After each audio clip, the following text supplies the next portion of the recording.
Denise, José, buen mediodía para ustedes y para todo el noroeste argentino. Aquí estamos trabajando en la Cámara Primera en lo criminal de la capital de la provincia del Chaco.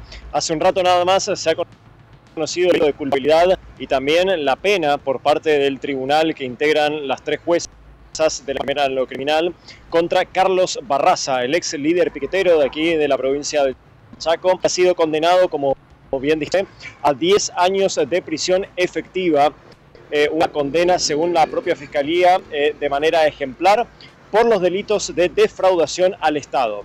En este sentido, se ha leído la sentencia de culpabilidad, obviamente, en el día de hoy, y a partir de allí, automáticamente, la jueza Glenda Vidarte fue la encargada de la locución justamente frente a todas las partes en la sala de audiencia. Ha leído la pena que le corresponde justamente a Carlos Barraza, que se encuentra desde el mes de enero del año 2024, del año pasado, detenido en el complejo penitenciario número 1 del barrio Villa Barberán, de aquí, de la capital de nuestra provincia, ¿no?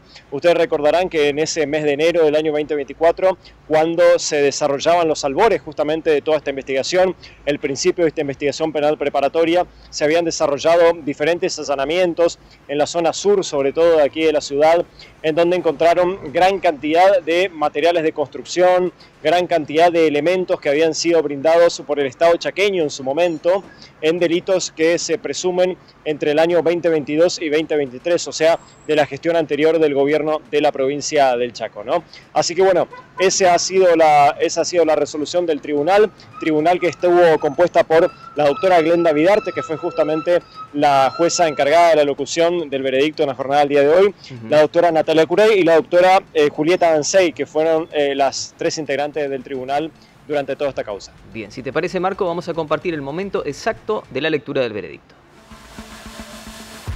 Dale.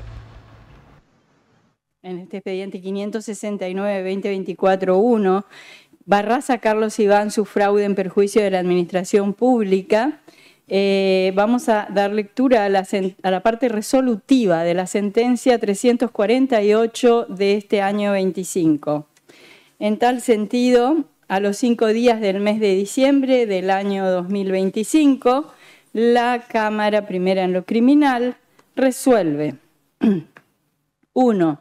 Condenar a Carlos Iván Barraza como autor penalmente responsable de los delitos de fraude a la administración pública y peculado de bienes y servicios en concurso real, artículos 174, inciso quinto, y 261 en función del artículo 55, todos del Código Penal, a la pena de 10 años de prisión de cumplimiento efectivo, con más las accesorias legales del artículo 12 del Código Penal y la inhabilitación absoluta perpetua para ocupar cargos públicos, artículo 261 del Código Penal, en esta causa 569-2024-1, con costas.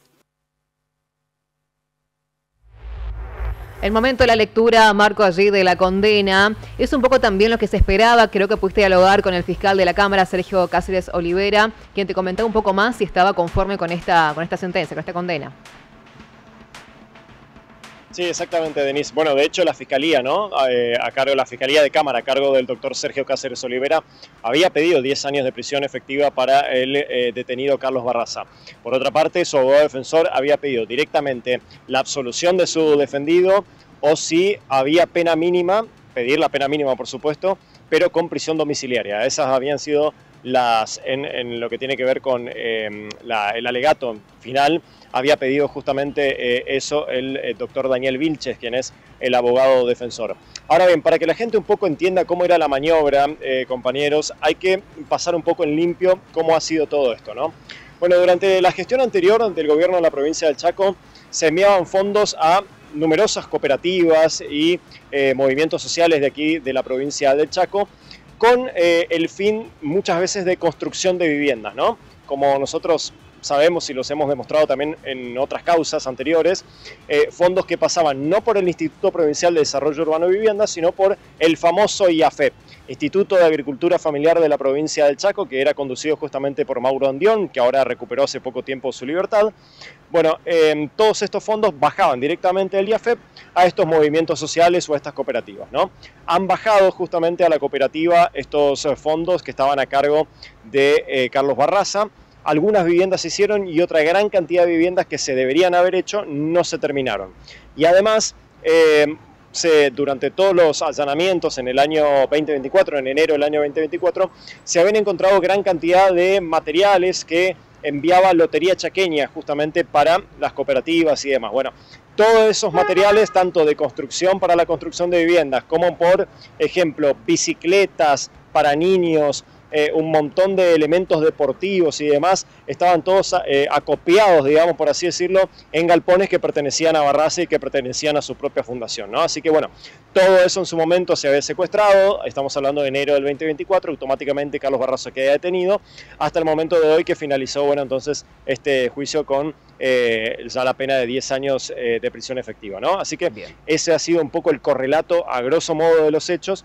De hecho, nosotros habíamos hecho informes y notas con las cooperativas, en donde nos fuimos a una parte de acá de la ciudad de Resistencia, en donde pudimos evidenciar que las viviendas no estaban terminadas, que eran solamente paredes y no tenían ningún tipo, no tenían ni sobrepiso, ni techo, ni absolutamente nada. Así que bueno, eso fue parte del material probatorio que se ha utilizado justamente para esta causa. Y además, una causa que ha tenido la particularidad de que durante todo el proceso, porque mucha gente debe estar pensando, che, llegaron al juicio pero no se pasó nada anteriormente, no pasaron las audiencias, no pasaron absolutamente nada. Bueno, esto tiene un porqué. Desde la justicia de la provincia del Chaco han pedido por favor que no se le dé mucha prensa, digamos por así decirlo, a todo este proceso de debate oral, porque había 36 testigos y todos los 36 testigos eran de identidad reservada, que no querían saber absolutamente nada con venir a testificar si no era bajo esa condición de identidad reservada, porque aparentemente habría habido varias amenazas, no solamente de Barraza, sino también de algunos allegados a su movimiento, para que obviamente no vengan a testificar en su contra, ¿no? Así que es por eso que se ha pedido que todo esté bajo 7 llaves el proceso y que recién la lectura del veredicto y la sentencia, como lo fue en el día de hoy, ahí sí pueda llegar a ser justamente transmitida para toda la sociedad. Pero es por eso que durante todo el proceso no pudimos conocer nada, o sí se iban conociendo, pero no podíamos ir mostrándolo justamente por el pedido de los testigos, ¿no? Muy bien. Compartimos, Marco, la palabra del fiscal de Cámara de Cáceres Olivera. Conforme lo solicitado por la Fiscalía y por la querella, son 10 años de prisión de cumplimiento efectivo y la inhabilitación perpetua para ocupar cargos públicos. Entonces entendemos que es una condena contundente hacia actos de corrupción y un mensaje claro en función de todas las vistas que se corrieron también en esta causa, de investigar todos los hechos de corrupción que ocurrieron y que estos actos de impunidad no se van a volver a permitir. Esperamos una condena contundente, que quienes roban, quienes se apoderan de bienes del Estado, que tienen que ir para los más humildes, para la sociedad, para la ciudadanía, sepan que va a estar la justicia para actuar firmemente. Esta modalidad que utilizaba Barraza, esta modalidad de piquete, con grupos que lo acompañaban de forma violenta, hacía que muchos testigos tengan temor de venir a presentarse. Por eso tuvimos que utilizar sí o sí esta modalidad de identidad reservada, donde los testigos, teniendo resguardo, se animaron a dar cuenta de las otras personas que están involucradas en estas modalidades delictivas y que se ha solicitado que se los investigue. El tribunal colegiado corrió vista a la fiscalía en turno, pero también entendemos que hay un equipo fiscal especial conformado para investigar los distintos tipos de delitos. Y también ha quedado reflejado en la sentencia que el padre de Iván Barraza también está involucrado en estos tipos delictivos y lo que se ha solicitado, entre otros, que se lo investigue. El comportamiento que ha tenido Barraza ha sido un comportamiento de esa forma hacia la justicia, hacia el tribunal.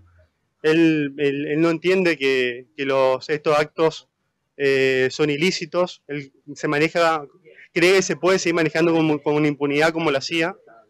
Pero esto, vuelvo a decir, es un mensaje claro. Estos actos de impunidad se acabaron y esta sentencia es contundente. Las palabras del fiscal de Cámara, Sergio Cáceres Olivera. Ese es por un lado, Marco. Y por otro lado, también pudiste dialogar con el abogado defensor, con Daniel Vilches, quien también tenemos para compartir. Sí, exactamente. Antes de pasarle la palabra a Daniel Vilches, Ahí el doctor Sergio Cáceres Olivera, el fiscal de Cámara, hablaba de las actitudes de Sergio Cáceres Olivera hablaba de la actitud del detenido, de Barraza, ¿no? Se dio una particularidad. Una vez que el tribunal, que la doctora Vidarte terminó de leer justamente la sentencia, Barraza comenzó a aplaudir al tribunal, obviamente de manera muy irónica, allí sentado justamente en el banquillo de los acusados. Inmediatamente dijo la doctora Vidarte, bueno, vamos por finalizada esta audiencia. Barraza comenzó de manera irónica a aplaudir y bueno, es por eso que le hemos consultado sobre esta actitud a Sergio Cáceres Olivera, que respondía de esa forma, diciendo que durante todo el proceso había tenido actitudes parecidas. Muy bien, ahora compartimos entonces el testimonio del abogado defensor. Es una sentencia que para nada refleja tampoco la realidad. O sea que falta mucho por investigar. Doctor, ¿ustedes estaban pidiendo la absolución del detenido? Claro. ¿Cómo tomaron esta resolución del tribunal? Yo tenía la íntima convicción de que lo iban a condenar, así que para mí no hay ninguna sorpresa. O sea, ustedes ya sabían, digamos, que iba a ser condenado. No, yo no sabía, pero tenía íntimamente la convicción de que a él lo iban a condenar por una cantidad de cuestiones, ¿no es cierto? ¿Cómo cuáles, por ejemplo?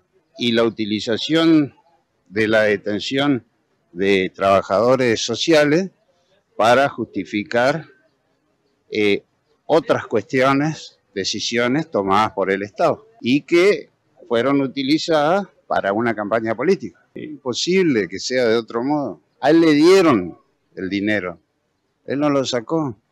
Firmó en el Banco del Chaco y retiró el dinero. Hay una mezcla acá de cosas. Hay una asociación civil que fue la que, por donde se canalizó la entrega de los fondos que fueron entregados a él. Él no fue y mediante un ardid o un engaño a obtener fondos. Lo que encontraron en la casa de él fueron unas bicicletas que habían sido entregados por Lotería Chaqueña para ser entregadas a los niños, pero no tenían fecha de entrega y no fueron, estaban ahí. O sea, la iban a entregar cuando ellos querían, digamos. Es que así es. Ahí la falla estaría en el Estado, digamos, que no tiene un seguimiento de eso. Por supuesto, el fraude es un delito que tiene dos estadios. Un primero estadio que es el engaño y como consecuencia de ese engaño, una disposición de dinero por parte de la víctima. ¿Y qué ocurrió? Acá no hubo engaño. De allí que viene lo que se denomina atipicidad. Entre otras cosas que van a ser todas planteadas seguramente ahora en el recurso a presentar. Bien, Marco, allí estábamos compartiendo entonces la palabra de la defensa, la palabra de la fiscalía, pero también pudiste dialogar con la juez de Cámara, quien hizo un balance de la causa. Sí, exactamente. Si les parece, chicos, escuchamos la palabra de la doctora Glenda Vidarte, que no se expresó mucho frente a los medios, pero bueno, algunas declaraciones pudimos sacar cuando estaba ya emigrando de este edificio de la Cámara Primera en lo criminal, y esto decía. 10 años de prisión efectiva finalmente, doctora. Sí, finalmente. Bueno, un proceso bastante complicado, ¿no? Sí. Doctora, ¿qué le pareció los fundamentos para Barraza terminó aplaudiendo? No voy a opinar, no voy a opinar. Perdón, quiero cerrar la puerta. Ya, les vamos a poner la sentencia a disposición, doctora, de todos. ¿Fue un proceso complicado todo este? Fue. Muy bien, Marco, ¿no? Escueta de palabras, allí pasaban las palabras, por supuesto, pero lo concreto es que Carlos Barraza, ex líder piquetero, condenado por uso indebido de fondos públicos y también de los recursos públicos. Sí, exactamente, Denise, y me quedo con una cosa. Obviamente la defensa va a recusar, digamos, esta decisión del tribunal. La sentencia y la pena van a ir a la próxima instancia.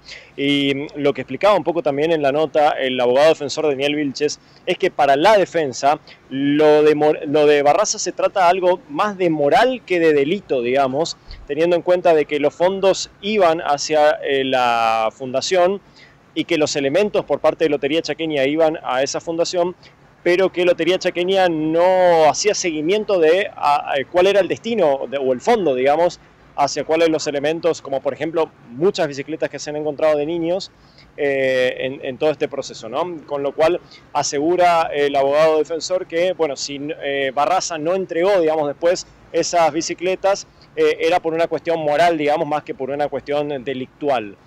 Distinto es el tema de las viviendas, que sí tenían un fin específico y que sí estaba establecido, digamos, a través del IAFEP, que ese dinero tenía que ser destinado para la construcción de viviendas. Algunas se hicieron y la gran cantidad de viviendas no se hicieron. Es por eso que ha sido también condenado justamente por este tema a 10 años de prisión efectiva, ¿no? Pero, por ejemplo, por el tema de los elementos de Lotería Chaqueña, dice que Lotería Chaqueña solamente los entregaba y que después, bueno, si el receptor o el destinatario, digamos, de esos elementos hacía lo que quería, digamos, con los bicicletas o elementos deportivos entregados, eso ya pasaba por parte del receptor, digamos, de esos elementos, ¿no? O sea que si hubiera existido el control debido, esto no hubiera sucedido. Bueno, obviamente muchísimo para analizar. Marco, muchísimas gracias, gran trabajo. A ustedes, gracias.